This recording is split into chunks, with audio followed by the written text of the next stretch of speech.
I've always felt different. I've always seen things, but when I tried to express them as a child, I was always told to ignore it. There were people that I didn't know that came to me and said, I have this message that I keep getting that I have to deliver to you. All of a sudden, out of the shadows, a homeless man just jumped right in front of me. And he said, I'm a soul just like you. I love it. I wanted to understand the universe and who and what we are and what are we doing here. We're all part of this amazing soul wave tapping into each other. This was a major life changer. You are a light. You have helped me a ton. Thank you. You've given me the courage to live more from my soul. Millions of people are awakening. So wake up with Michele Meiche, the place to hear the best-selling authors and experts in the fields of cutting-edge self-help, personal growth, metaphysics, and spirituality. The soul path of awakening. Understand what living awake is. Hey, everyone. Hello and welcome. If you're new to this podcast, welcome. I'm Michele, and I hope you find a home here, a second home, a new home, a home to add to your other homes. Anyway, I hope you find comfort here, insight, understanding, and a place to connect and perhaps even get some information that's useful or helpful to you on your soul path. Those of you that have been on this path for a while with this community and podcast, welcome back. Great to connect as always. If you're new, you can listen in the chat. You can listen by phone. You can listen by computer. And you can listen to the archives later, the replays on all podcast platforms, specifically Spotify, iHeart, what else is there? Apple Podcasts, iTunes. The number to listen and or call in is 347-539-5122 and press 1 on your keypad. And if you press 1 on your keypad, that lets me know that you have a question, a comment, or you want a reading. You want to chat. You want to talk, which I love people calling in.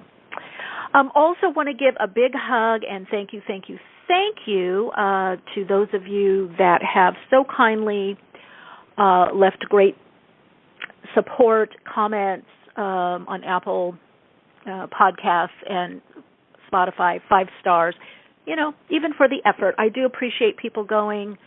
And I do appreciate the 5-star. It's not for my ego, gang. It helps other people find us. It helps the algorithm.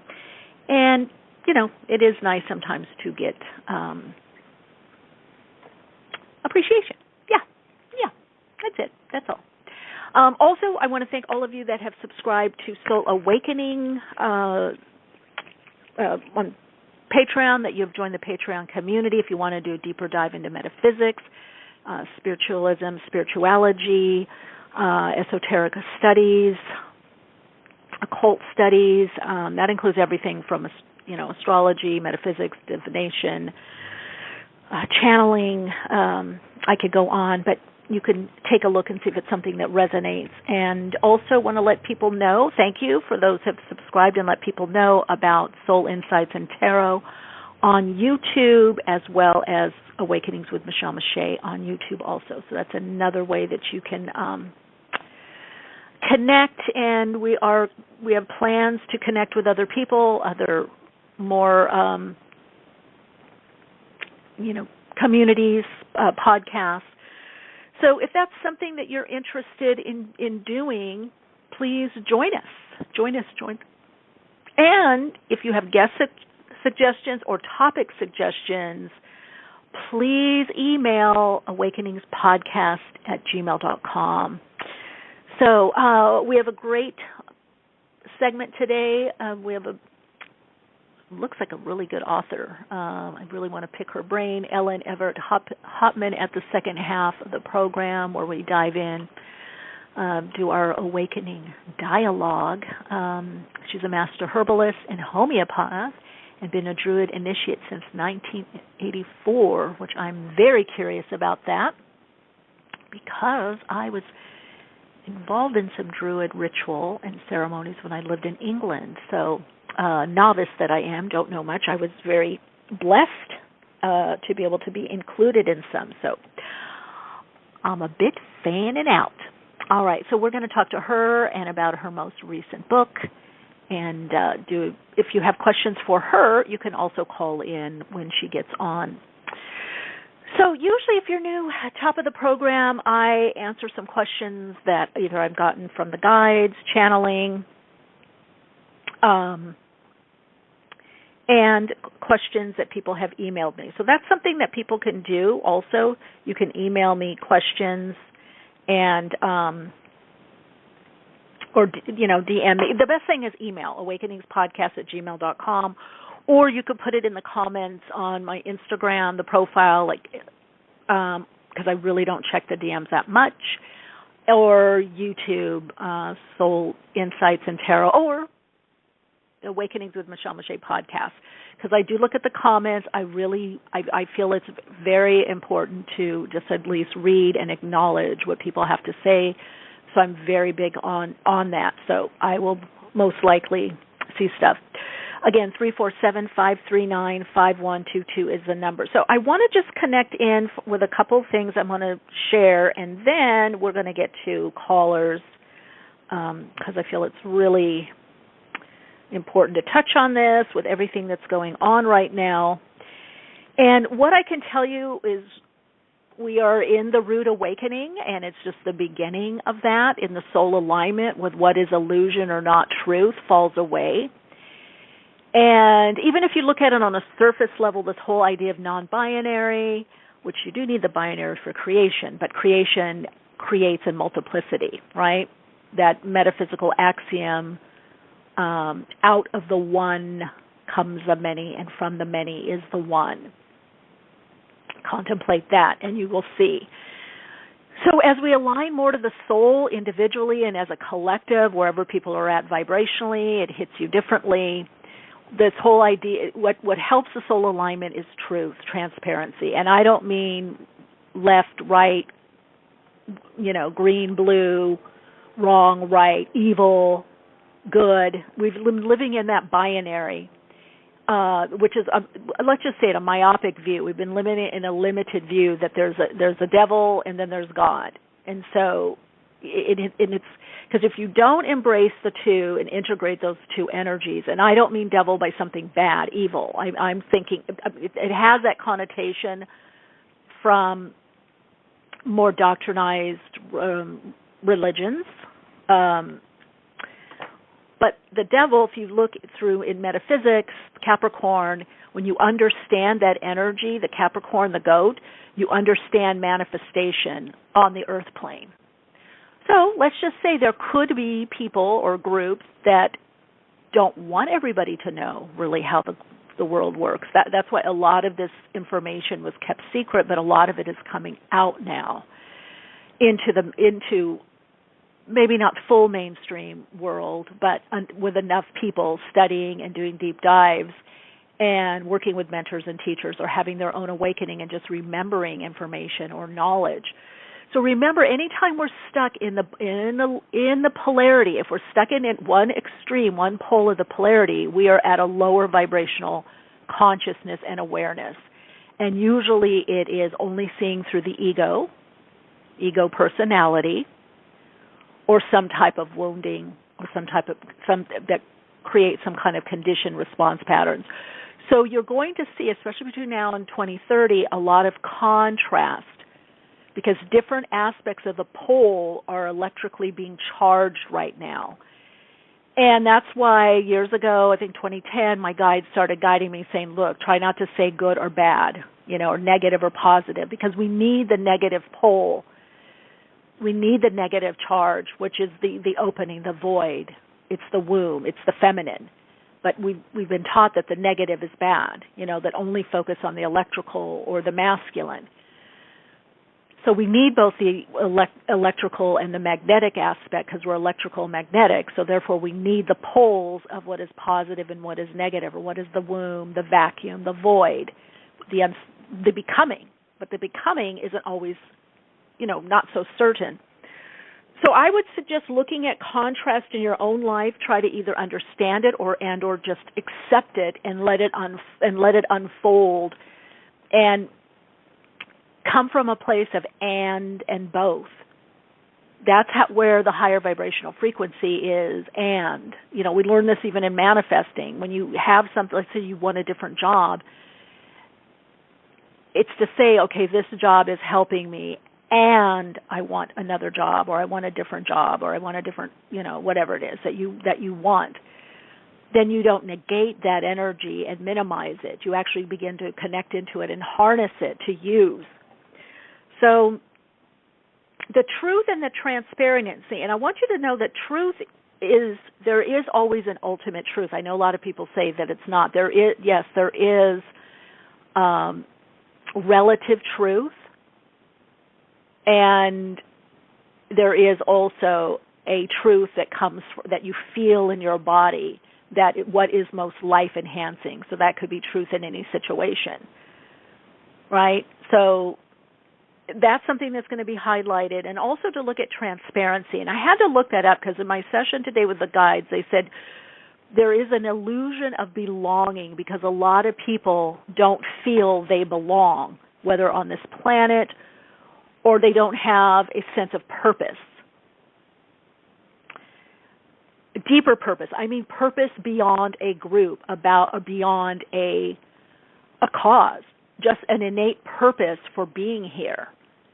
And when people don't have that, this is where you get bullies, this is where you get peer pressure. When people don't feel an innate reason for being, as well as an innate joy. And believe me, I've had horrendous experiences, which will come, that'll be in my book someday, one of my books.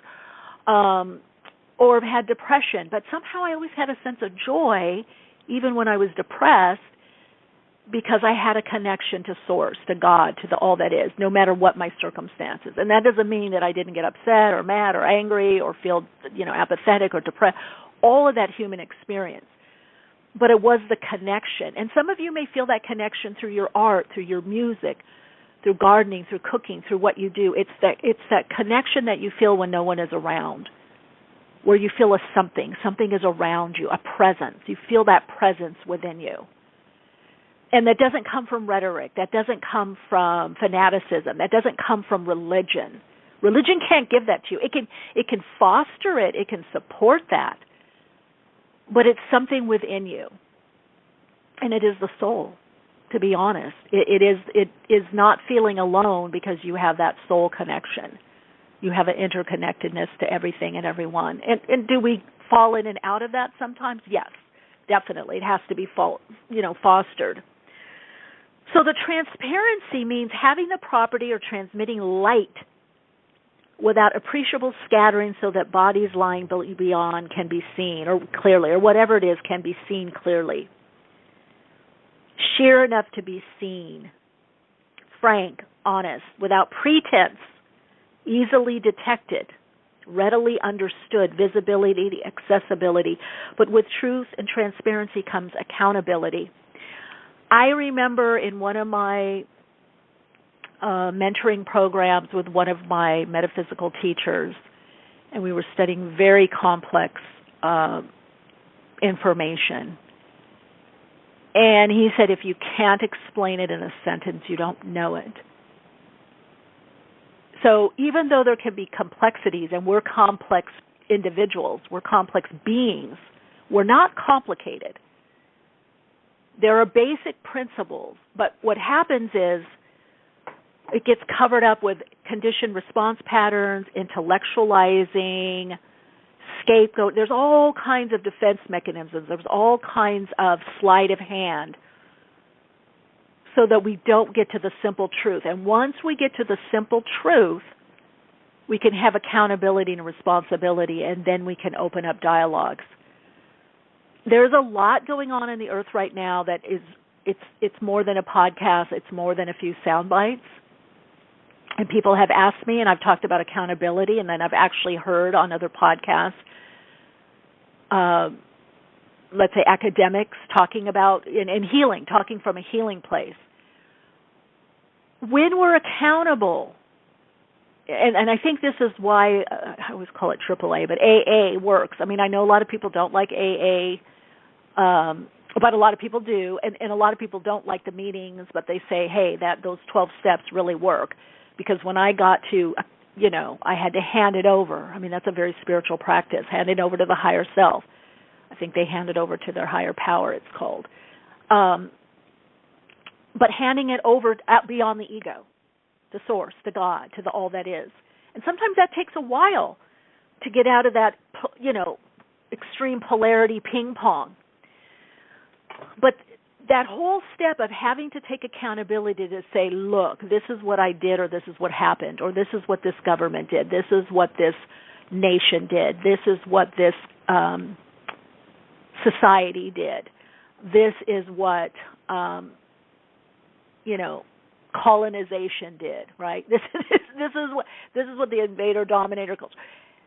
Just to acknowledge, and this is why even in some prisons they have that program, and it's an atonement program. I don't remember exactly what it's called. I've seen a few documentaries on it and in interviews where the perpetrators of certain crimes have not just half-assed apologized for what they did, but asked the person that they perpetrated the crime on, what did they go through? They tried to get understanding. And, of course, this is with genuine remorse. Once that happens, very often people just want to be acknowledged. It's, I have this in some of my processing, the 5-step emotional clearing process. I took 20 years of research of what people really need. Where is that wounding? Well, the original separation, feeling separated from God or source or all that is, and then that gets perpetrated with that belonging button. And not being listened to, heard, acknowledged, and understood. And there's processes with that within hypnotherapy and within the process that I created with that from different studies, different modalities that I studied and trained in. And so until we can do that, and let me tell you folks, because I've been doing a lot of deep dives, I've been doing a lot of videos on this. I saw the pandemic coming in 2017, warned people. Anyway, I don't want to go on and on, but if you listen to my earlier podcasts, there's a lot I've been predicting. And this isn't about prediction, it's about preparation. And this is why my guide said back in 2009, teach people how to connect to their inner knowing, their own intuition, their own gut, to reclaim that. Because when we've been victimized, and a lot of us have been victims, whether emotional abuse, physical abuse, sexual, all kinds of abuses, right?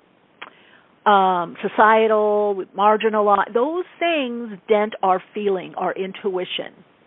And they make us vulnerable to outside authority, where we don't bring the information into ourselves and go, let me feel that out. Let me think about that. How do I feel? Let me research that and see all the sides of the truth as much as I can find, whether books, online, people, podcasts, biographies, autobiographies, documentaries. Let me bring it back into me and see how that resonates for me.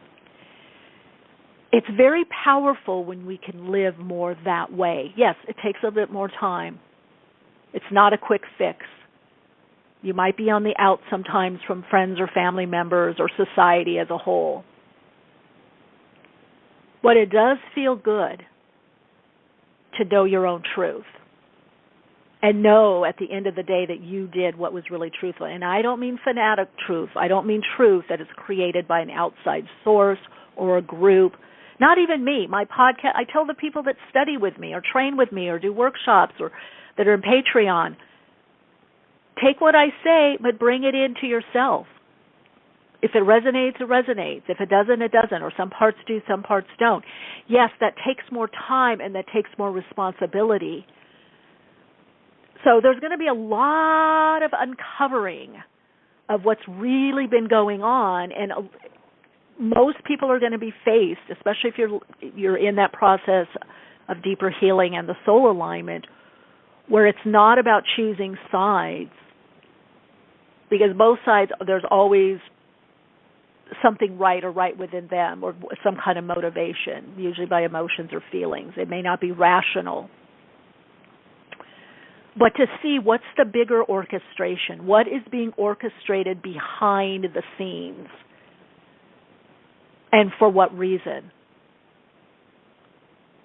And those are usually behind the scenes, even though people say, oh, it's a complex because it has to do with this group or this part of society or this government or the steering committee or the cabal.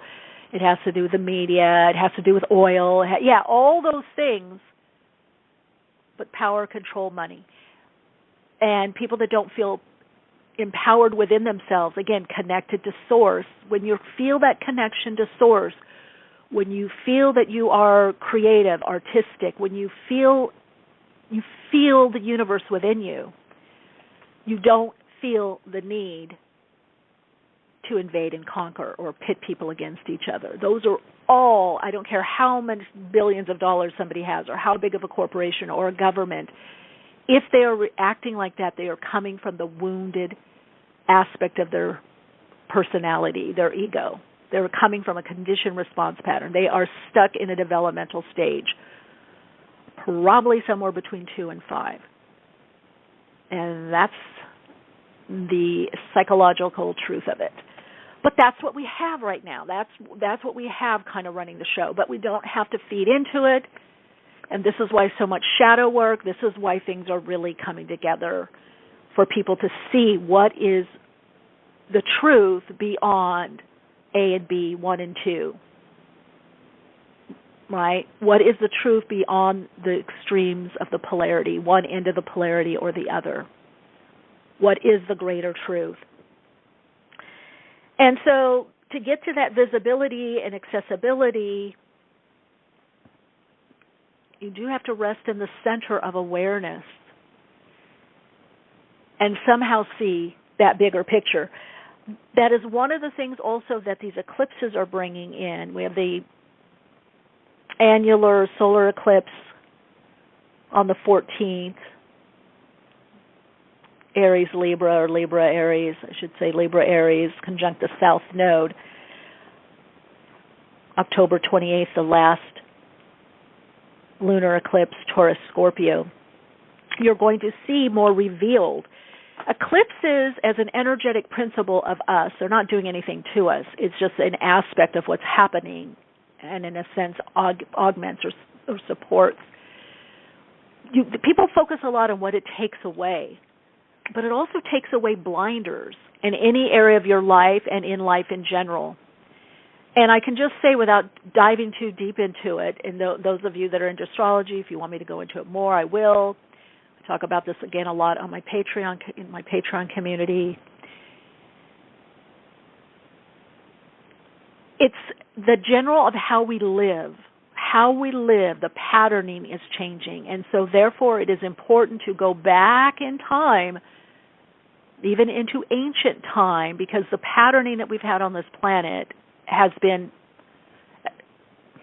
since time immemorial, beyond written, and for sure, definitely in written history. But this victim, abuser, master, slave, indominator, right? Indominator, the dominator, right? The dominator, invader culture, but also the culture of non-responsibility. Not being responsible for what you could see or potentially see if you asked and you really looked. But it's easier to do the formula. It's easier to go with the crowd or the herd. It's easier to go with the narrative that is being broadcast, or the cool narrative, or the hip narrative.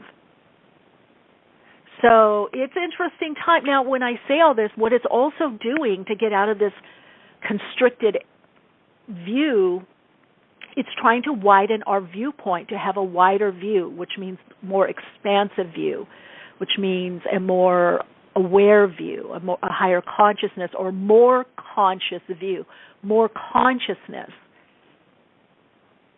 And that's what's trying to be birthed. Not trying, it is being birthed. But we have to go through these extremes and through the contrast. And so you're going to be seeing a lot more extreme behavior, ideology, censoring. I've said it all along on this podcast, and again, because I just spoke what I was channeling and what I was seeing.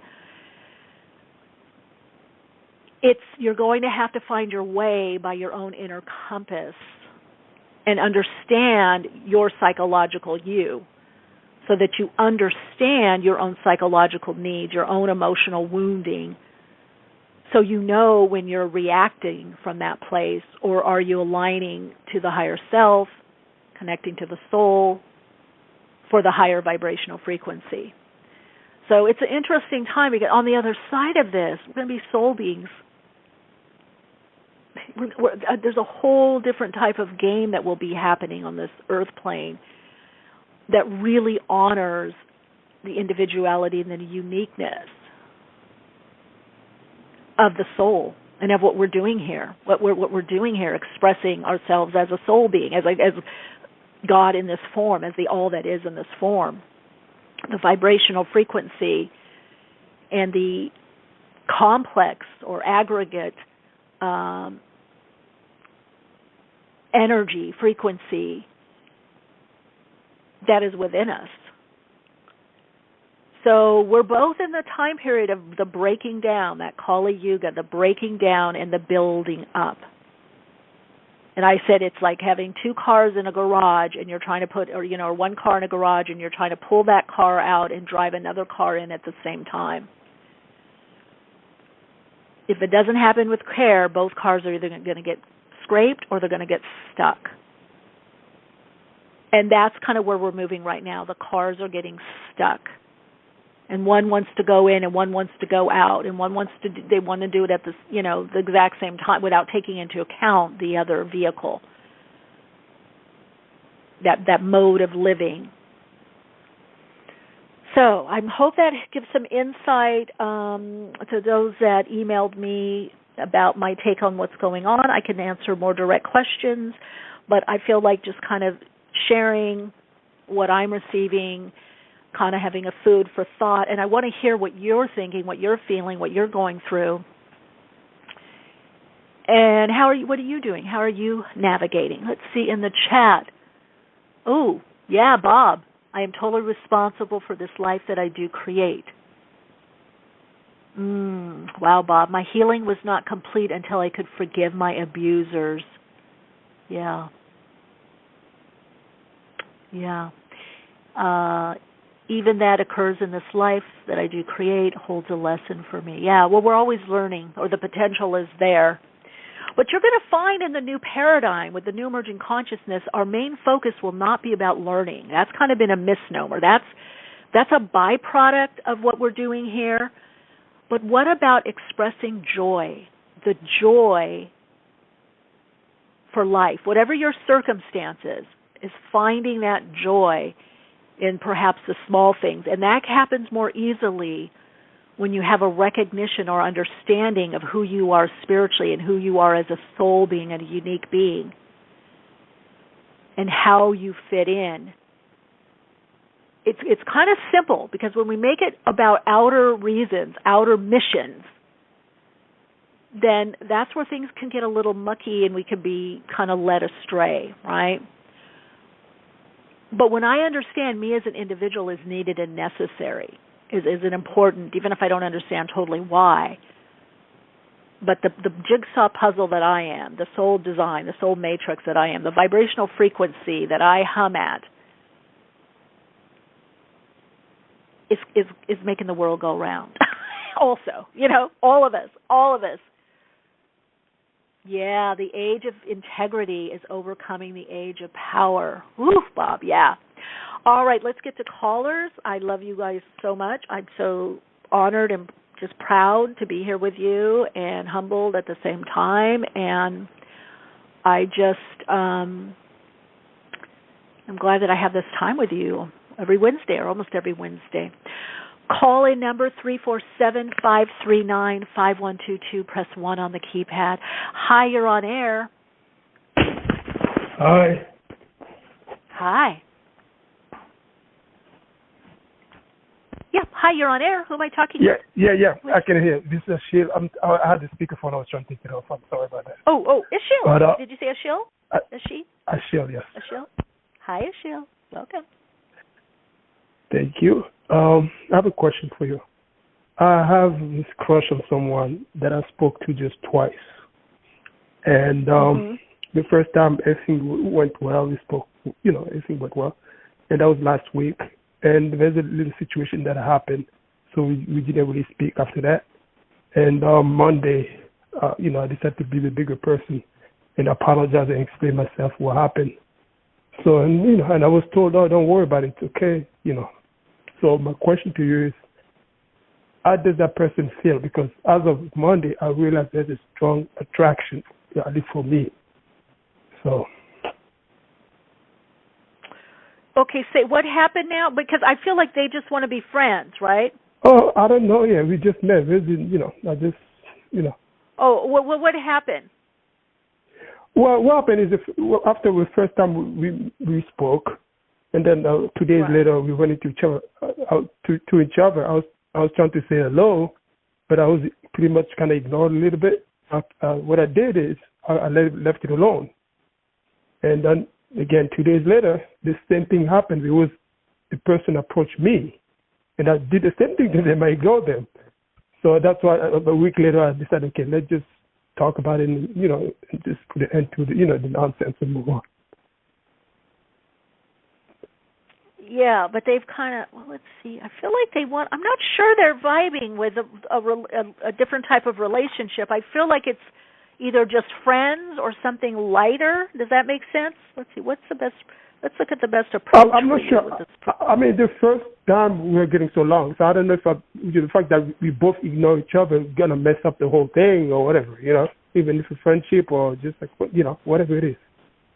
Or is it really, because they told me, don't worry about it, it could be fine. So I don't know, sometimes people just say things, so. Right. Some people, I guess I'm not understanding your question, Michele. My question is, are we still going to be able to talk after this, or that's the end?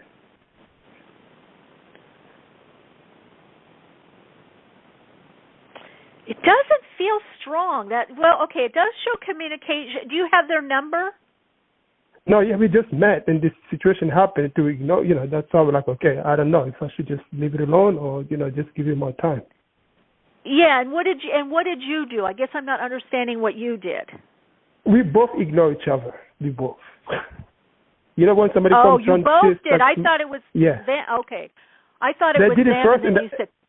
They did it first, and they did it after that. It was almost like to teach them a lesson. You know what I mean? So. No, yeah, but don't do that, Michele. Don't do that. Yeah. Either talk to someone. Hey, do you want to hang out? Yes, no. If they don't, then move on or check. Yeah. I don't know. That's why I get kind of friends or back and forth, or you could see them. You could talk to them again. I don't feel a real strong connection. Here's what I see psychically. I see coming close and then boom, like the magnet that pushes away. So both of you have trust issues or something's going on there with. Here's the thing. I feel they are interested in someone else, or they were dating someone else. I feel you were interested in someone else also, but so both of you kind of have someone else on your mind is what I'm being shown, but yet you're like, well, maybe I should go out with someone. And so both of you aren't really in totally to meeting someone new. You both are like kind of trying to get over that other person and bring in a new relationship, but you're not totally over it, and also you're not trusting because the previous relationship didn't go anywhere. So you both are mirroring each other. Do you see what I'm saying? Yeah. Does that make sense? Yeah, it's true, because I was kind of talking to somebody else before that. So, yeah. Yeah. I don't know. And you kind of had your heart on that. So what you did is you've attracted someone that, like, your tractor beams are bouncing against each other and moving each other apart. So I don't feel this is the one. I feel like you have to get clear, on I really want someone next. This one isn't working. I'm fully showing up. And don't play games. There's a way to still have your dignity and your respect. If someone's ignoring you, you just, say what's going on here. Truth and transparency.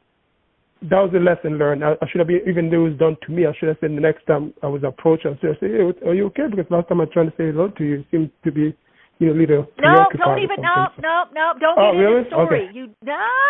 Not because, here's the deal. Okay. Unless you're already in a relationship, then it becomes like a therapy session. Do you see what I'm saying? People, because, you know something's, I just told you psychically what's going on and you agree. So you obviously know, your spidey sense, your intuition tells you something's going on with this person. And usually when people do this, they either are dating multiple people, they're sort of into us or not that much, or they're into us but their heart is still with somebody else. And so it's up to you then how you want to deal with it and then see what their actions show. Because they may say, oh, no, I'm okay, nothing's wrong, I had a lot on my mind, or, they're going to give you a little story. So,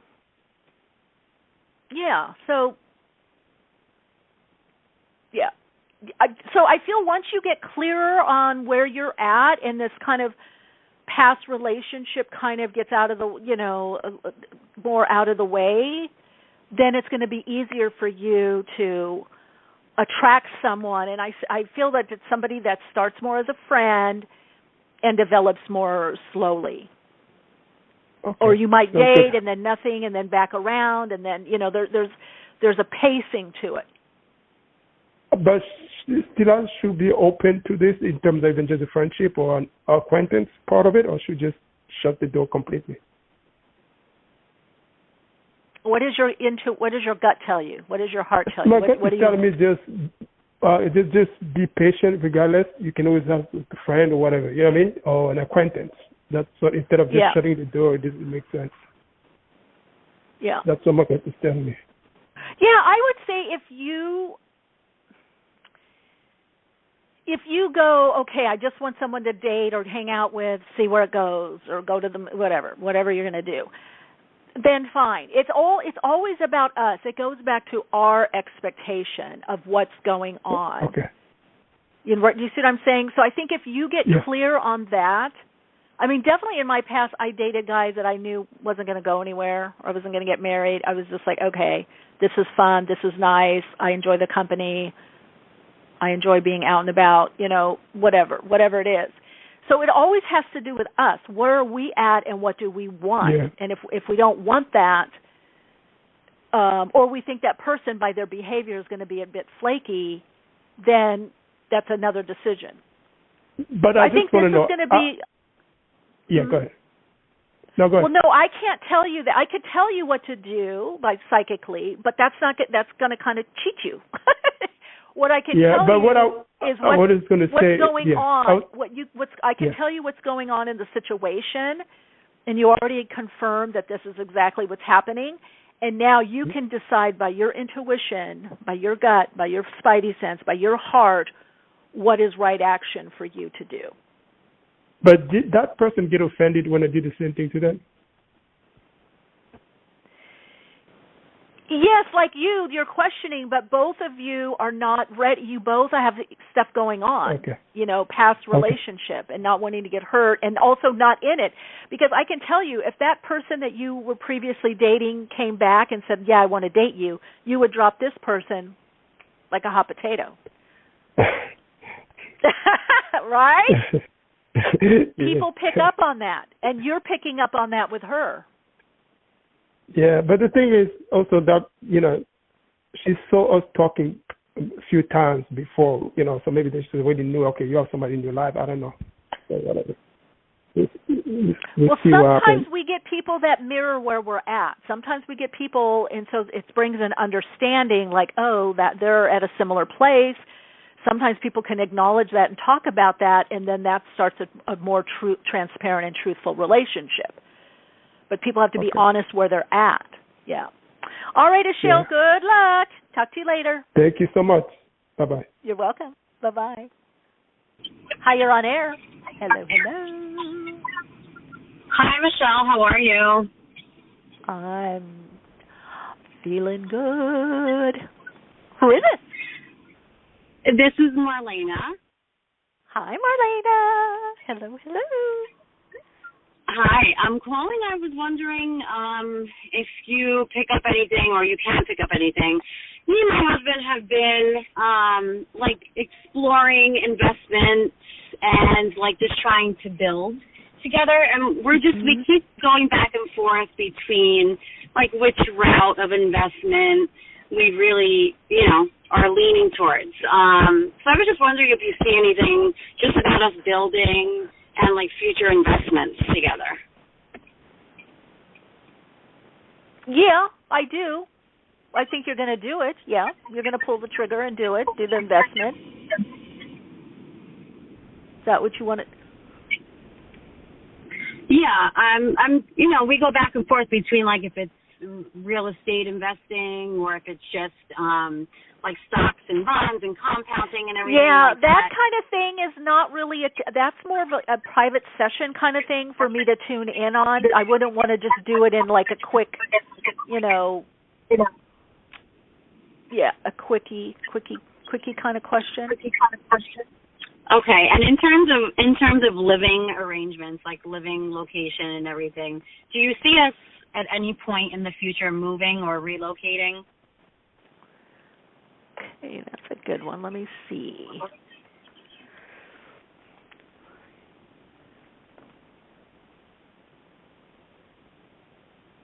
Oh, yeah, and you're going to actively start looking, I would say, at November.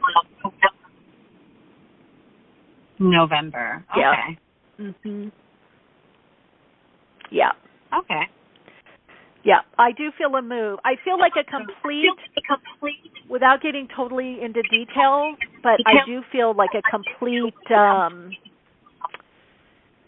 lifestyle change and a new plan of action is what I'm hearing. Oh, wow. Interesting. Yeah. Interesting. Okay. Yeah. Yeah. All right. So I don't know what you're doing now, but yeah, it's yeah. There's it's like going on a road, and it veers off to the one side or the other, and you're like, okay, we're going down this. This is what we're doing. This is how we're doing it. This is what we're putting in place. Yeah. So there'll be some kind of strong determinism coming in, definitely. Okay, and you think that's more November-ish? Well, I think you're going to. I don't think that that's the end all be all. I think that you're going to start making it more definite, putting more focus and intention to it. Okay. Do you see anything overseas? All right, Marlena, I'm going to go to the next one. Thanks for calling in. Big hug. Thanks. Hi, you're on air. I think we're going to limit it to one quick question because you're on air. Hello. Hi. Hi. Welcome. Michelle. It's Angie. Who is it? Angie. Nancy? Angie, A-N-G. Angie. Hi, Angie. For some reason, you're going to have to speak a little louder, turn the mic up. Okay, Angie. Gotcha. Can you hear me? Yes. Okay. Oh, okay. Well, so I just had a birthday on Saturday. And I'm just happy born day. Thank you. I think I'm in the year 6 now, so I was kind of just wondering if happened to my guys.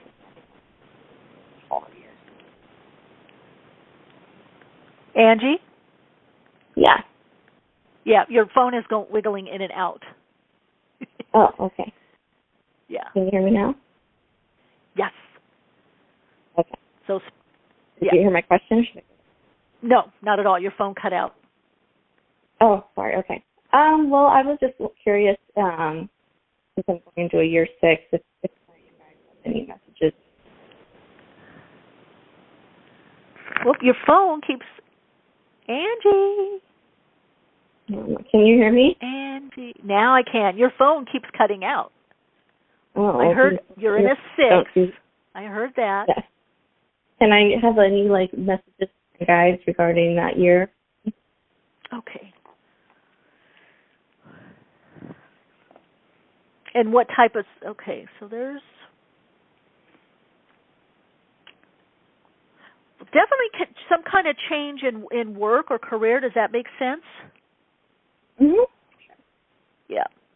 That's going to be a big focus for you this year. And I would look at the sub numbers also. That's going to give you more information on how it goes. Yeah, you're, and again, okay, there could be something with online, doing something online, or somebody overseas, or study where you're, you could even be meeting someone online or overseas also, either partner or, I don't know if it's going to be partner or personal kind of relationship. But you're also falling in with where a lot of people are at, where there's going to be big changes into where and how you live, lifestyle, which definitely, is either career or how you do your career and or job. And, so focus a lot on what fulfillment, emotional fulfillment, what fulfills you, not just the financial aspect, but things that bring emotional fulfillment. And that's something that you're creating in that 6th cycle. Has a lot to do with home, house, domesticity, could be real estate. It's synergy, alignment, paying attention to synchronicities, what brings harmony, what harmonizes oneself. So that's if you use that as your navigation or bring that into how your decision making, your navigation, then you'll be in alignment with the cycle and with your soul. All right, Angie, happy birthday. Take care. Thank you. Okay. Okay, I'm going to try to get, because I want to get to everyone, and we're getting, let's see. Hi, you're on air. Hello. Hi, Michelle. Hi, can you hear me? Hi. Yes, I can. Hi. Everybody's sounding kind of quiet. Yeah. Oh. Yeah. What's your question? Now? Yeah. Hi, better. How are you? I have a question about what's your name? Regarding. Hi, what's your name? Oh, Sonia. This is Sonia. Sonia. Hi, Sonia. Yes. Hi. My question is regarding my husband's work and job. We had some news come through, and I wondered if anything picked up on, I guess, security.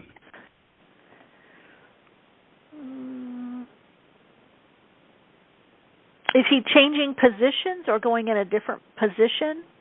Showing cooperation. So one thing could be completing and another beginning, if that makes sense. Well, he's beginning a new position the last couple months, and wondering if it's going to continue or if there's a change. That's what I just see, that it's continuing. Okay. He's starting something, so I don't know if something ended and then a new one began, but yeah. Cool. Okay. Thank you. There's your confirmation. It's continuing. All right. Thank you very much. Sonia, big hug. Okay. Bye-bye. You too. Bye-bye. Hi, you're on air. Hi. Hi, you're on air. Whoops. Where are you? Hi, you're on air. Hello. Hi. My name is, and I would like to know, is it better for me to be with angel guidance and people, or with animals? Talking with animals, reading animals. Okay. Angel guidance is coming in strong. The angel guidance feels stronger or more aligned, but I do feel like you working with animals, there's something that you learn, and there's something very transformative. So you can do both, integrate both. I almost feel like you get some information, something else is relayed to you through the animal beings that is transformative for you. That makes sense for you. It does. I love them. They tell you and show you what they are. They don't have a hidden agenda. Yeah. So it's very transformative you and very healing. So I would work with both. I love working with animal beings as a psychic channel, and then as opening and being able to communicate what they're thinking and feeling. And So I get you. I can feel you with that. And I think that it's a very transformational experience for you. You learn a lot. There's a lot of heart opening and heart connection. So I wouldn't limit yourself. All right, Barbara? All right. Thank you very much. You're welcome. Big hug to you, and thank you for the work you do. Thank you.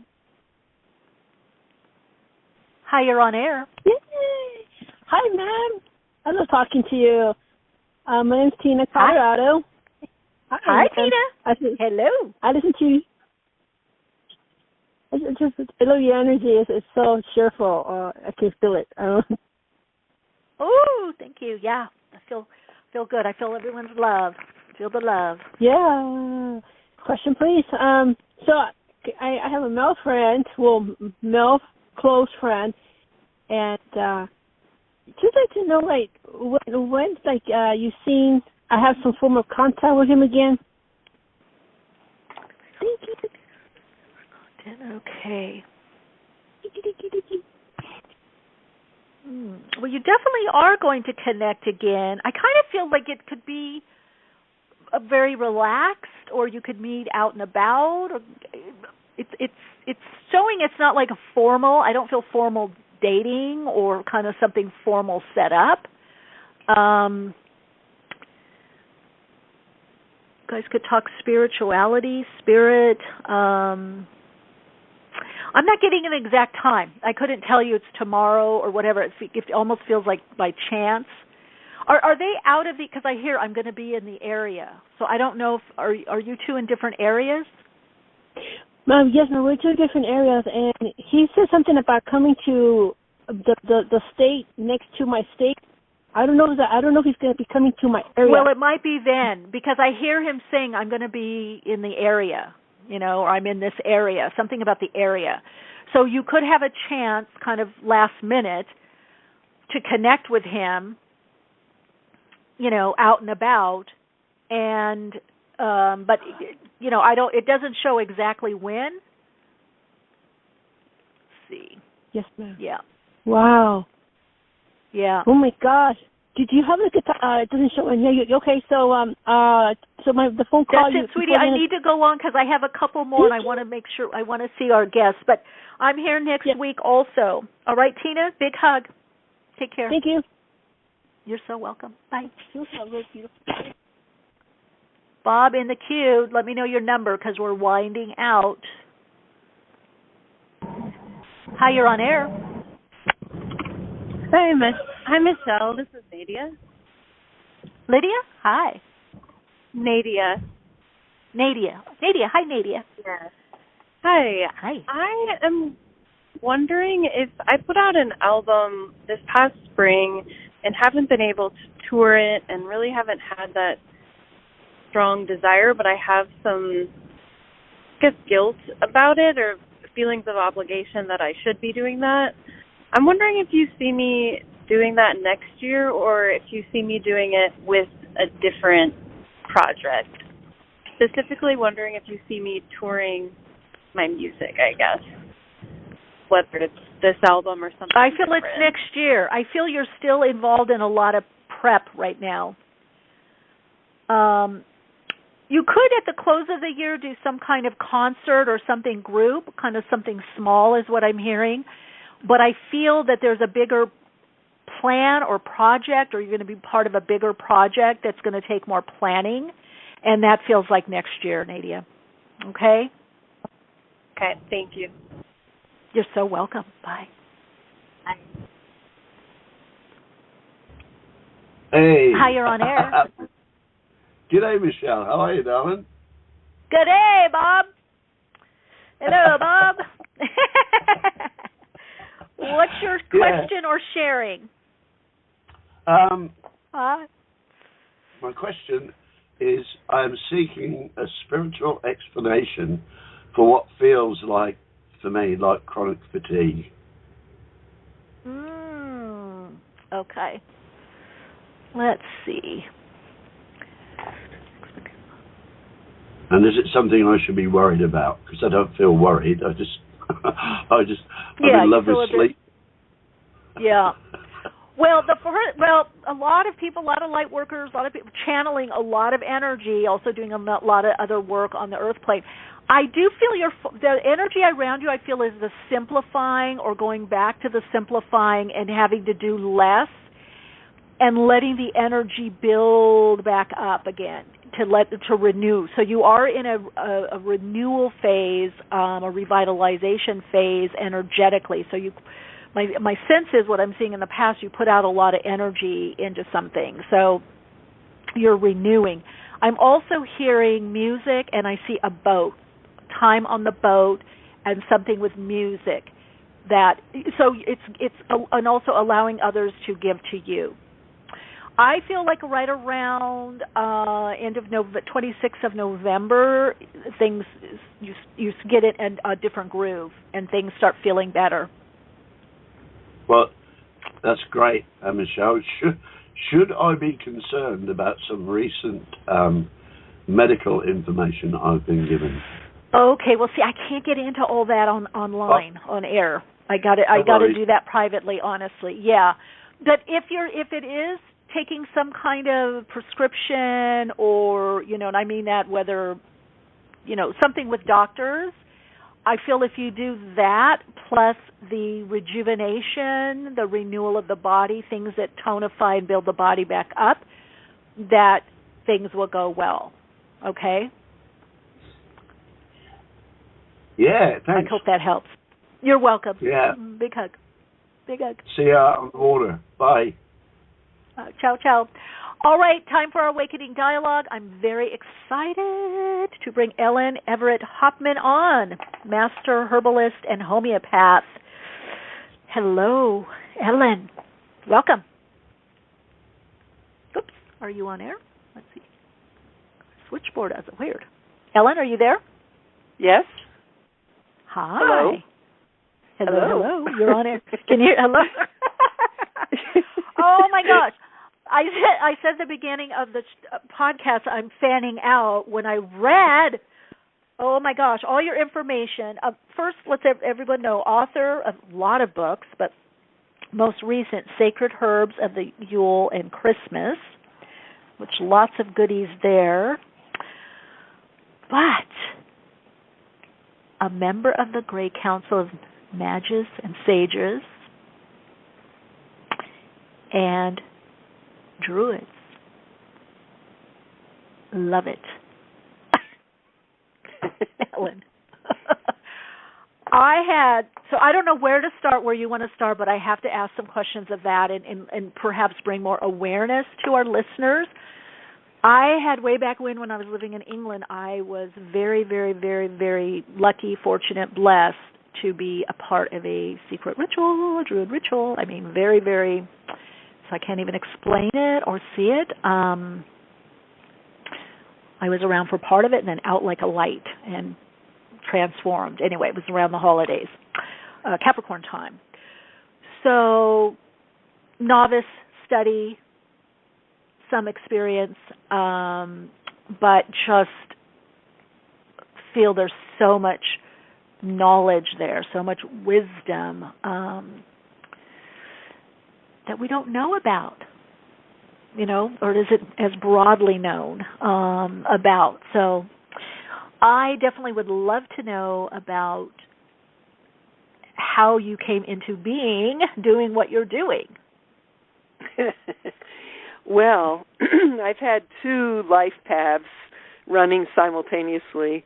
One is that I'm a writer, an author, and I've been doing that since the early 80s. And the other is okay. Then there's three life paths. Okay, so there's the writing part. I've been an herbalist since 1983, and I've been a druid since 1984 officially. So I've been around the block a few times. I've been doing this for a while. I've traveled to Ireland a number of times. I've been to Scotland a number of times.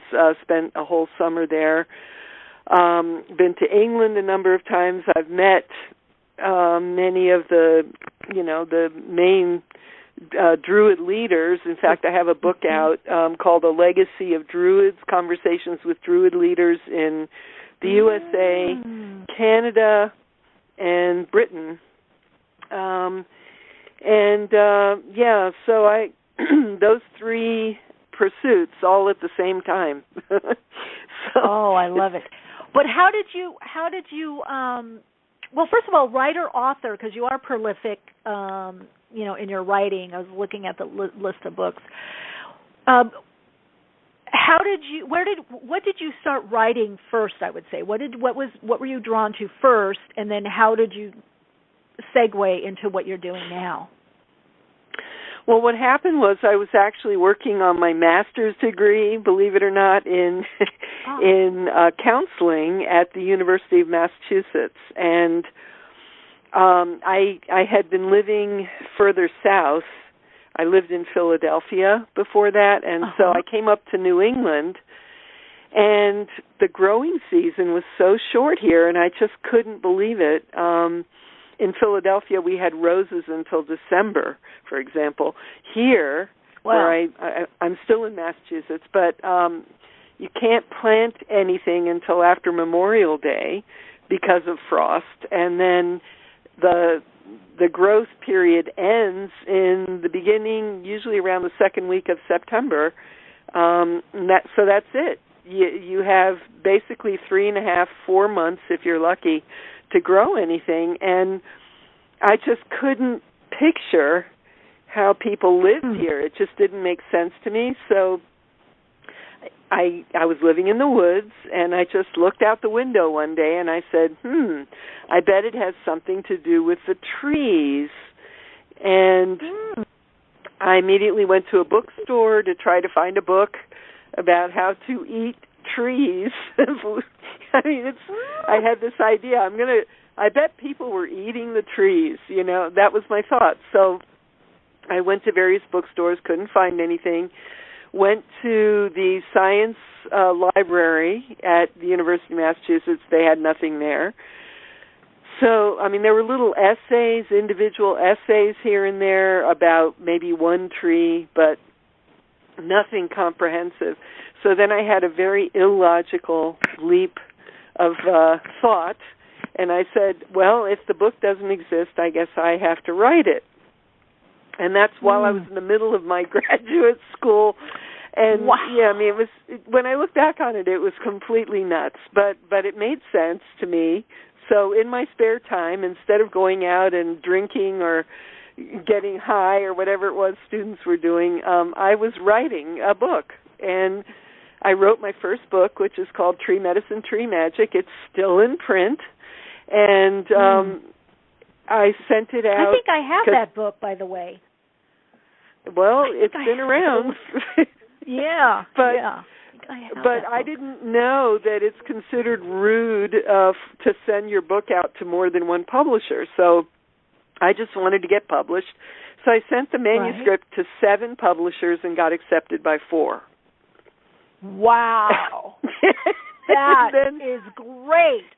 Well, now you can find books now all over the place about, spiritual uses of trees and all that. But there was nothing like that.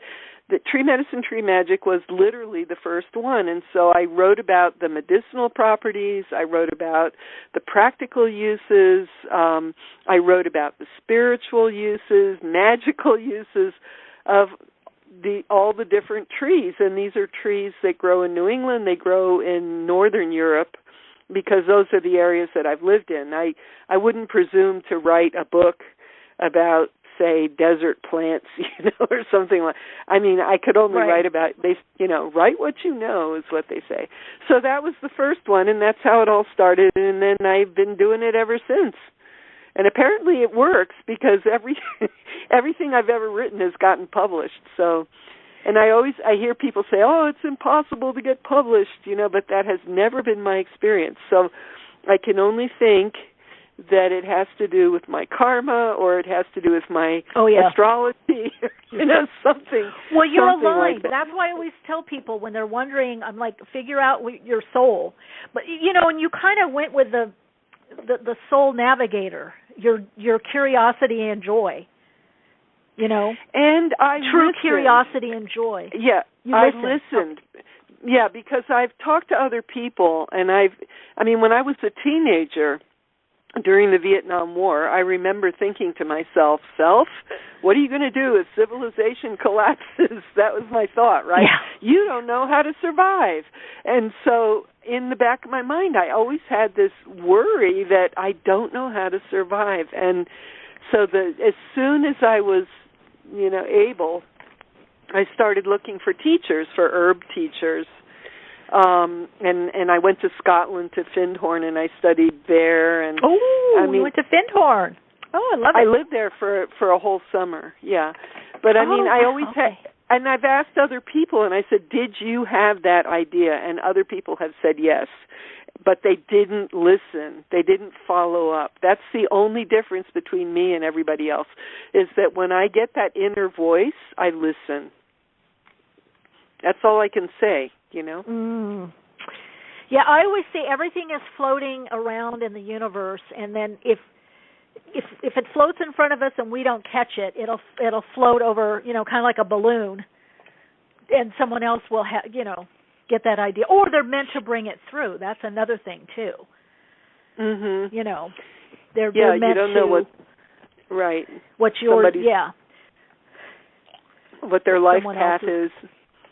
But I had lots of other ideas that I wish I had done something with. Like 30 years ago, I was thinking, wouldn't it be good to put herbs in tea bags so people could have herbal tea?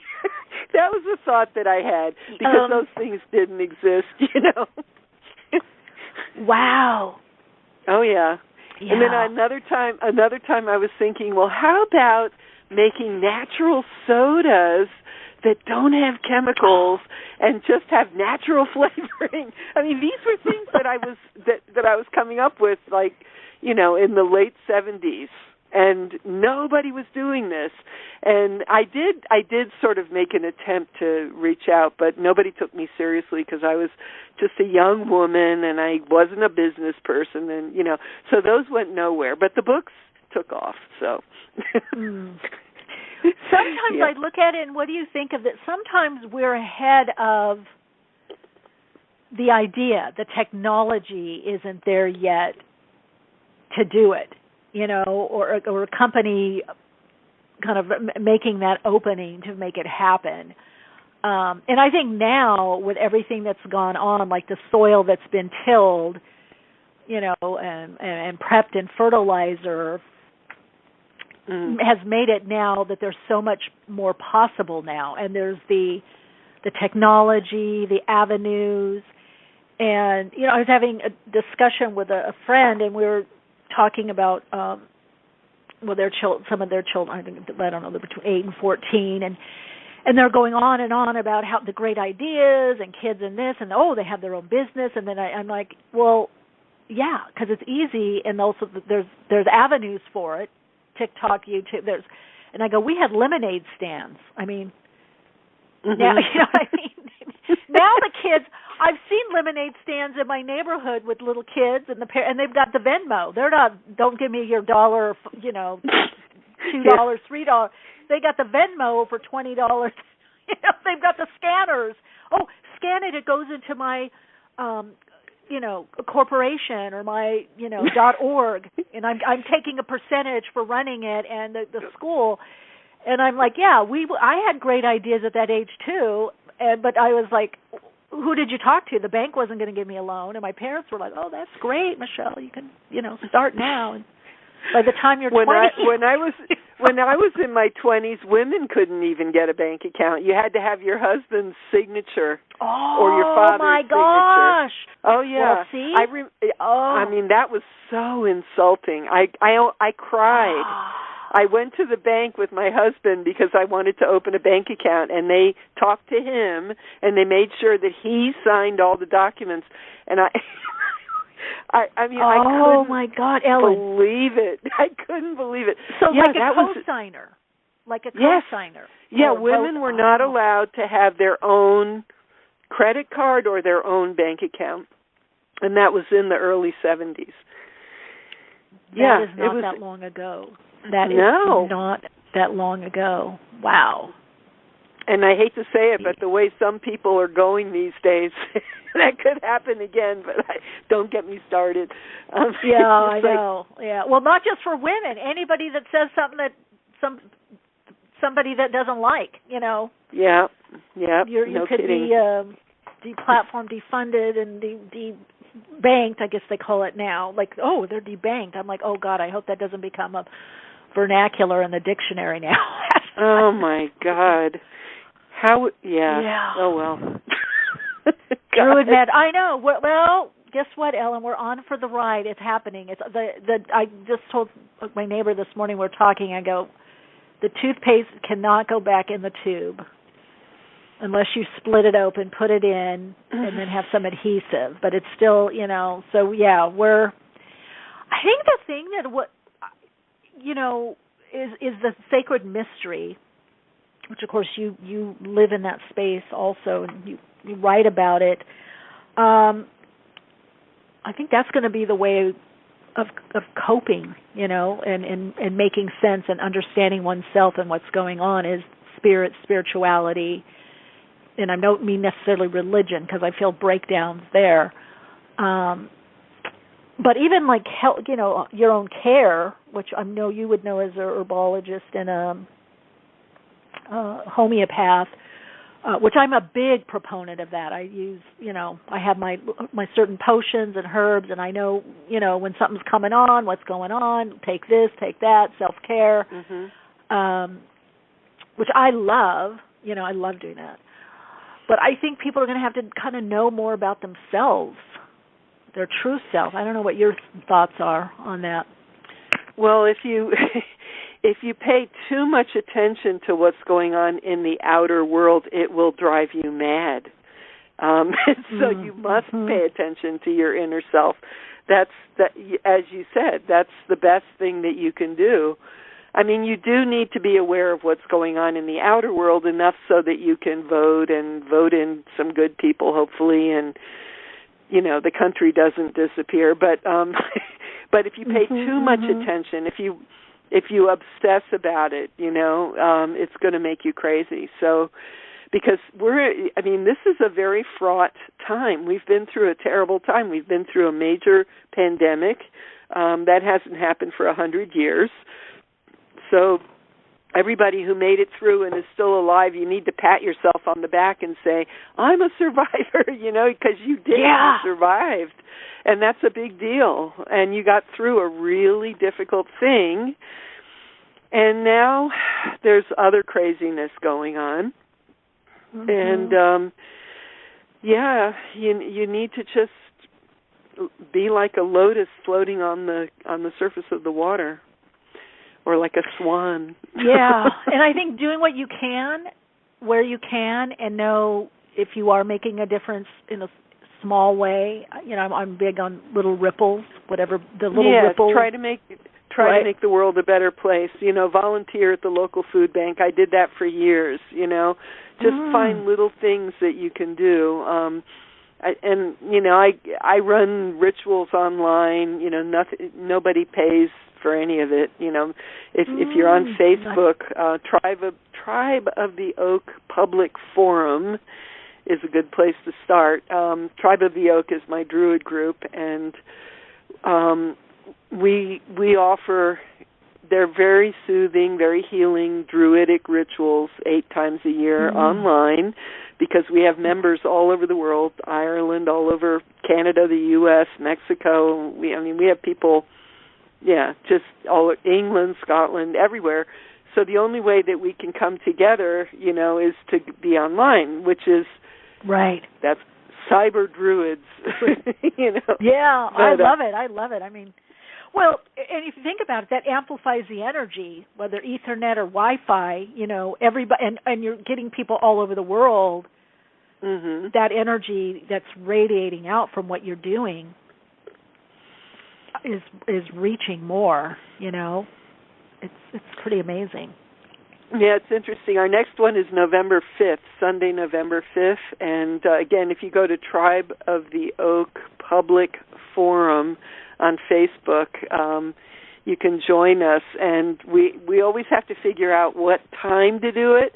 So the time so it seems like noon Eastern, which is 5 p.m. in Ireland.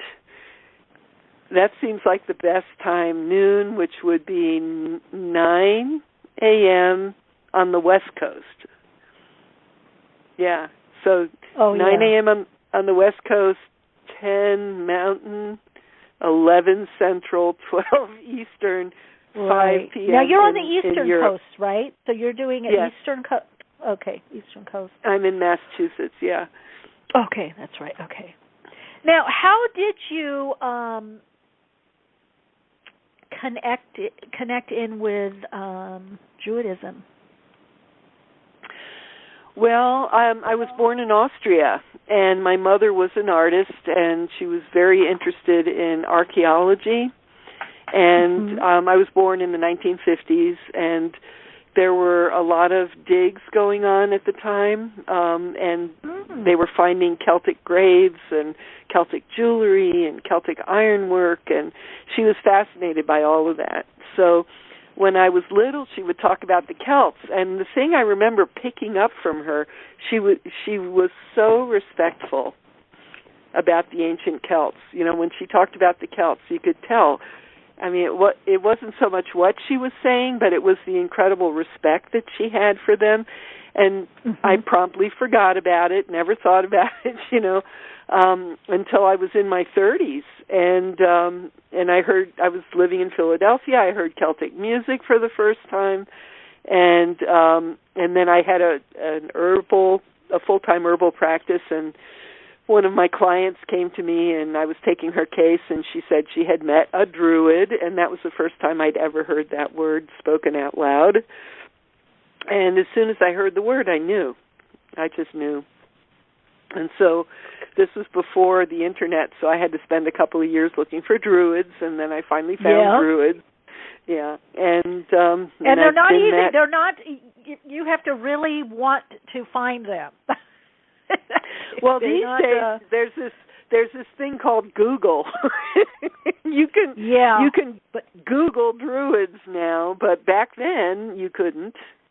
You know, and there weren't really books out. You know, so I was on the ground floor. I was one of the first members of, you know, various groups, and I went on to found or co-found a number of groups. And Tribe of the Oak I founded, and I was Archdruid until just a few months ago, and I happily passed the Archdruidship over to somebody else, a new person, because I just wanted to put more focus on myself, my own path, you know. But what do you mean? You passed on what? Say that again. You passed on the Archdruidship. Oh, you did. The Archdruid is like the person in charge of everything, you know. Yeah, and I know. I've been doing that for 30 years, and I finally said I don't need to pass that on. Okay. Yeah, I passed it on to somebody else. I said, "Here, you can have it," you know, and she's doing a good job. It's another female Archdruid, which is great. We have men and women, but I'm very happy that it's a woman, and she's doing really well. So now it's on her shoulders. Well, and that's kind of something new of having women in those positions too. Yes, that is. Because that was, it really. Well, I've been looking into that because I have another book coming out next May called Celtic Druidry, which is a handbook about the Druid path. But one of the things that I talk about in there is how until very recently, most Druid leaders, in fact practically all of them, were men. They were always men. And that's been for hundreds of years. And only in like the last decade or so, all of a sudden, the various groups, except for one major group, and I'm very disappointed in them, but everybody else now has a female Archdruid, which is really interesting. Yeah, at the same time that our country is going backwards in terms of women's rights and bodily autonomy and all that, the Druids are going the other way, you know, and women are gaining more positions of power, which is great. Mm-hmm. Now, was that like do you think, was that a conscious decision? Like, we need to have women or allow women, or did it just happen? Do you know? Well, I don't think it just happened. I think people finally realized, and any religious group, any spiritual group, if you look at it, and I don't care if it's Catholic, Protestant, whatever, the practical work, if you look carefully, is most often done by women. Yeah, the people true. that keep everything going, you know, and that's just been taken for granted, you know, for hundreds and hundreds of years. That the women are going to clean up, the women are going to do the finances, they're going to answer the phone, organizing, you know. the scheduling, the booking, the the never thought of it that fundraising, way, Ellen. the bake sales. Yeah, it's always the women. And even Pope Francis is starting to realize that he I don't know if it's still going on, but he's had a conclave going on, and for the first time they invited women. So, you know, for the Catholic Church. Wow, that's big. Yeah, that's a really big deal. But it's still only like 20% women making the decisions, 80% men. But he even recognized that, wait a minute, we have a problem here, you know. So women have always been, you know, holding everything up. And the men have been the speakers, you know, they've been the ones that you could see in the forefront, and getting the credit and getting the attention and getting the status and all, while the women were making that possible. So I think what's happened is finally people have said that the people that are doing the work deserve the recognition. I think that's what's happened. So true. All major religions, it's been that way. Even when I spent time, you know, Far East and studying Hinduism, Buddhism, it was the same thing. You know, it was. In fact, you had to cross the street. I almost got in trouble because I was going to give the monk, the Buddhist monk, some money in his begging bowl, and I was, you know, the person that was taking us around was admonishing me that I could send him back 1,500 years if I didn't cross the street and let my friend, who was a man, give him the money. And I was, oh my goodness, like, oh yeah, they're very. When you do the deep dive, I don't care what religion it is, Orthodox Judaism, the women are like, you know, relegated to the back of the bus, and the guy, and I was told, you don't know what kind of images he's going to see in you. And I was looking at the guy going, well, I'm not seeing those images, sexual images about him. Judaism, you know, Judaism has female rabbis. I mean, they don't have a problem with that. Reformed Judaism, I should say, not the Orthodox. But Reformed, yeah, they have female rabbis. Not the Orthodox, yeah. I'm talking more the main, you know, I don't know what I would call it, more, I can't think of the word right now, but yeah, and still in something, you know, being able to study the Torah. So again, Reformed, yes, but and that's a whole other topic. But I'm glad to hear that. There used to be a rule that women were not allowed to study Kabbalah. A man couldn't study it until he was 40 and had children, and then he could study it. But women weren't even allowed to look at it. No, and now I remember now you can. The mid-90s, I think it was mid to late mid-90s. I had a traditional Kabbalah teacher. It said a lot of different things, and it was a big hoo-hoo and to-do for me to even go to the groups. I think there was only one other woman. Yeah. And then me, you know, working, you know, one-on-one or studying, apprenticing, but. I think he might have even gotten permission, or it was just starting to be a thing. And I know in the 90s, mid-90s, that's when I was in England, there was only one woman in that Druid conclave or circle, but also the group, the governing, all of them were men. All of them were men. And well, okay. So for you to say that and to start your own circle. Well, you don't just have a circle. You have a whole. No, I have an order. An order. You have a whole order. Okay. So, yeah. So what happened was the Druid revival, which started in the 1700s, both in France and in England, was started by Masons, and the Masons were all men. Women weren't allowed to be Masons. So, very famous Masons like William Blake, the poet William Blake, he was a Druid. Winston Churchill was a Druid. But they were all men, and it wasn't until fairly recently that in those kinds of revival, I call them the British Revival Druids. It's only very recently that women have been involved. But American Druidism is different. There were Druids here as early as the 1800s, but they were a charity group, kind of like the Shriners, something like that. Oh, okay. I didn't know that. Yeah. But around the 70s was when the American Druid, the current Druid revival really got going. And the other thing that I was I didn't realize, it was kind of, I don't know if I want to shock this, kind of a surprise, or just gave me pause, was how conservative and how the Druids, at least that I met, were a lot of them in governmental, societal, community, judges, bankers. You were dealing with Masonic Romantic Revival Druids. That's what we call them. Their lineage goes back, like I said, to the 1700s when they were all Masons and they were all men. And that kind of Druid group tends to be upper class. Yes.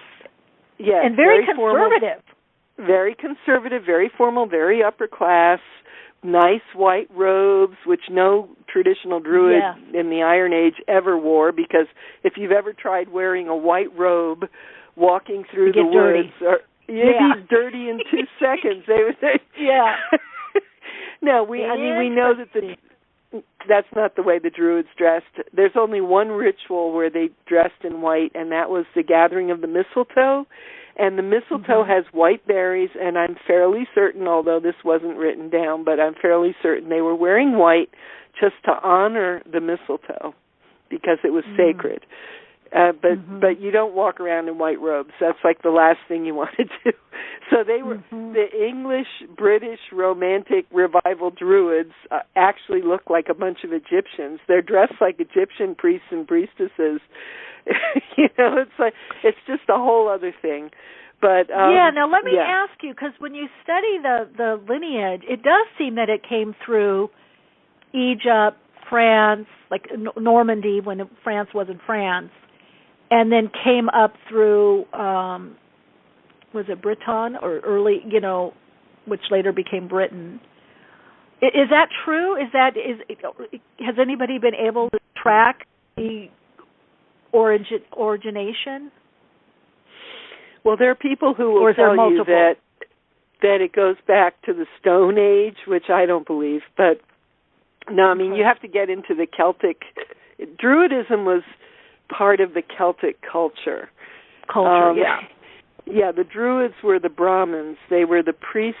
They were the priestesses. There were female Druids. In fact, if anybody's interested, there's an article that you can Google that I wrote called Female Druids. So just Google Female Druids, Ellen Evert Hopman, and it'll come up. But the Celtic culture was Indo-European, so it's the same culture that you see in India. It's like you have to think of a whole swath of culture going from India all the way to Ireland. Yeah, so in India you have the Brahmins, which in Celtic culture are the Druids. Then you have, in India, you have the Kshatriya, which are the warriors, and then in Celtic culture you have the warriors. And then you have the farmers and producers, both in India and in Celtic culture. And then in India you have the Sudra, or the untouchables. In Celtic culture you have slaves. Okay? So, but the difference in ancient times was nobody was frozen into those castes. You could move up or down the social ladder. You could move around. You could be. Yeah, if you got more training, more education, you went up the social ladder. If you behaved badly, you went down the social ladder, and that was true in India as well. But so it wasn't fixed like a caste system, because that's what kind of gets communicated, that it's fixed. You know, well, you're a bard, you're a druid, you're a priest. The reason it got frozen it froze in India because they got invaded. There were the Muslim invasions in the 9th century, and when a culture gets invaded, it gets hard. It gets conservative and hard in order to protect itself, and that's what happened to the Hindus. And then the Celts, of course, were, we had this nasty little episode when the Romans came in and overran France or Gaul, that area, and pretty much destroyed the culture. And then they tried really hard to conquer Britain, but they never got to Scotland in the north. They never got to Ireland, but they tried, but they didn't. That they had to go back to Rome.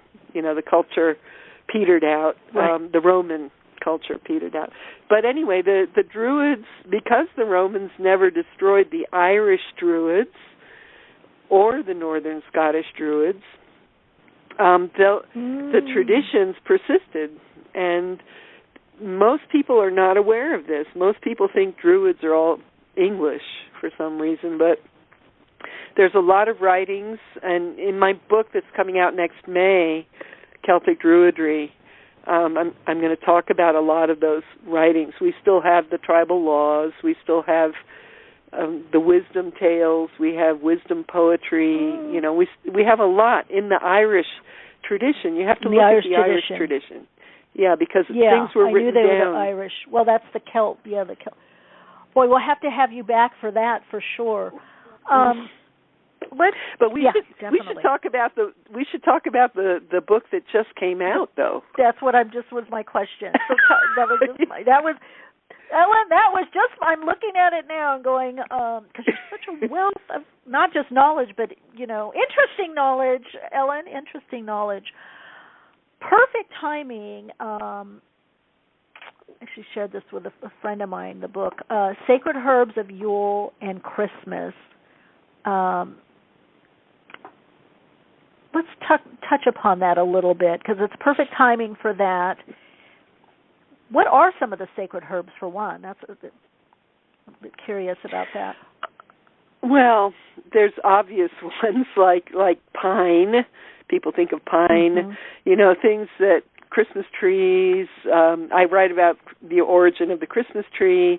I write about the medicinal. Again, it's the medicinal, the magical properties of all the various herbs associated with Christmas and Yule. And there's a lot of recipes in there for foods, for drinks, and then I give it's really fun because I give the magical properties of everything. Say you want to make a drink, I'll talk about all the ingredients and then the magical properties of all the ingredients that go into the drink. So you can just make it as a drink, which you can share with your family or at a party, something like that. Or you can think of it as a potion, and you can make yourself a magical potion. For example, lemons and oranges are associated with the sun, and Christmas is really around the winter solstice. So by drinking lemons and oranges at that time, you're bringing solar energy in. That's just one example. But I talk about rosemary, bay laurel, holly, ivy, bayberry, boxwood, all these things. If you make a wreath to go on your door, mistletoe. If you're making a wreath, what are the magical properties of the herbs that you're using in your wreath that you're hanging on the door? What energy are you bringing into the house as you come and go? That kind of thing. One of the things, a couple of things, when I was reading your book, I was thinking sacredness, the ritual and making, but also fun. Like, I could have a party and do this, or have friends over, or with family. And so there is this whole intentionality in the book and the sacredness of the ritual, but also fun and celebration. And I frankly thought, oh my God, this is a great, also not just for me, but a great gift idea for anyone, but especially if someone entertains a lot. It really, you give some really good celebratory ideas. So I found that. I talk about ways to make decorations for the house. I give little chants so that if you're going to make a potion or a brew, you can chant while you're stirring it. Yeah, and these are not. That's what I see. I mean, it was so fun, and all the examples. You give quite a lot of examples. It really kind of gives you a whole theme around something.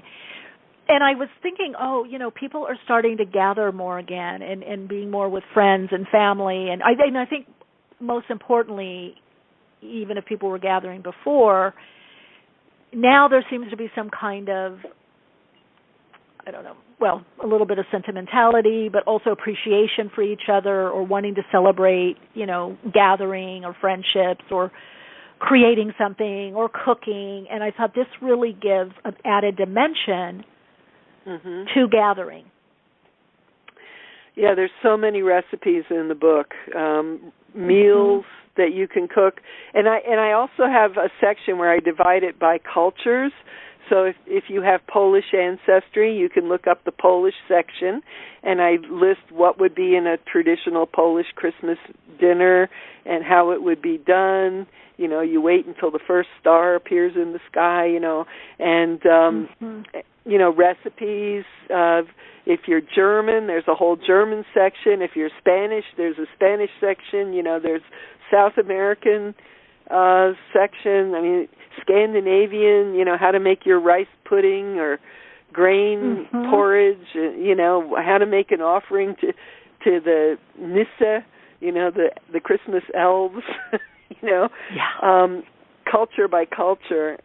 So, I mean, it would be fun to work with kids, I would think, if you wanted to teach traditions from a specific culture. If you're Greek, I talked about the Greek spirits. There's a lot of spirits that come out of the underground in Greek tradition, and things that you're supposed to do to protect yourself from them. And if you're British, I talk about Yule logs and wassailing and wassailing the trees, singing to the trees and making libations, making an alcoholic drink and offering some to the trees, and everybody else taking some, and going to your neighbor's house if you want with the wassail bowl. And there's just a lot of things you can do. Yeah, it gives you a lot of great ideas, and also, though, like a blueprint. You have a blueprint from which to, make it your own, to create something. And but I found it, sacred, but I also found it kind of fun, the idea of celebration, like, this can be fun. This can be fun to do this, or this could be fun to learn about this and try this, or integrate this in what we usually do. So, Ellen, I know you're so busy, but you should have your own podcast, a visual podcast with all the cooking and ritual and everything. Just something to think about. If I knew how to do it, I mean, I need those cooking shows. We need a look with your ritual and the show. Yeah, I mean, I need a 12-year-old. Because your book is very visual, too. You need a what? A 12-year-old, because 12-year-olds know how to use cameras and phones and... Oh, so many people do. No, it's not age-specific. And once you're so curious, listen, if you can find the Druids and align with them and become, the head of the order, you'll figure it out. For sure. But I think because also your book is very visual.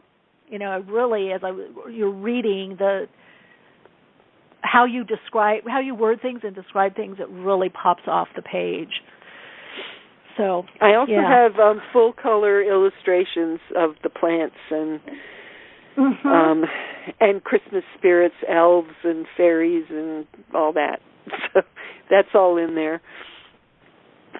And there's even a picture of Victoria and Albert.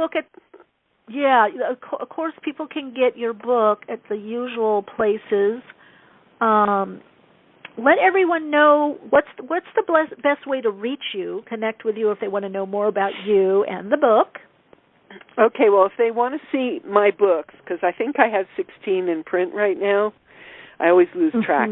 But my website is EllenEvertHopman.com. That's ELLEN, Ellen, Evert, E-V as in Victor, E-R-T, Evert, Hopman, H-O-P as in Paul, M-A-N.com. And you can see all my books there, or you can go to Amazon or Barnes & Noble or Simon & Schuster. But just put my name in, and all the stuff will pop up. All the stuff pops up. Ellen, this has been informative, insightful, and fun. I really enjoyed connecting with you and everything that you've had to share, and I really appreciate you coming on the podcast and sharing with us. Well, thank you so much for inviting me. I enjoyed it, too. Yeah, I was at the beginning of the podcast. I'm going to fan out. Look what she knows and what she's done. I love it. Because you definitely have done a deep dive, and I think the book is a great addition to anybody's library. Thank you, Ellen. Come back soon. Take care. Okay. Thank you. Bye. Bye. Hey, Soulites. Those of you that are with us still, I see a lot of people in the queue. How fun. She really is like a wealth of information. I mean, 16 books when I read through them. Just Secret Medicines from Your Garden, The Real Riches of New England, Scottish Herbs and Fairy Lore, A Druid's Guide of Sacred Tree Medicine, A Druid's Herbal for the Sacred Earth Year, Children's Herbal, and her most recent one, Sacred Herbs of Yule and Christmas. And I got to tell you, I think it could be, I don't care, on your own, with friends, family. Very cool book. A lot of potions and recipes, not just ritual. The rituals are fun, and, tying it into other, maybe other cultures, but also the potions, the herbs and what they're good for, and the illustrations are great, the color illustrations, but also I feel the way that she just worded stuff. I just didn't feel it was heavy. Sometimes these kind of books can be kind of heavy with so much information. I don't know, for some reason hers felt light. Anyway, thank you all for being here. As always, if you have any questions, comments, guest suggestions, topic suggestions, you can email us at awakeningspodcast@gmail.com, and it'll get to me, and we'll bring it in to the podcast.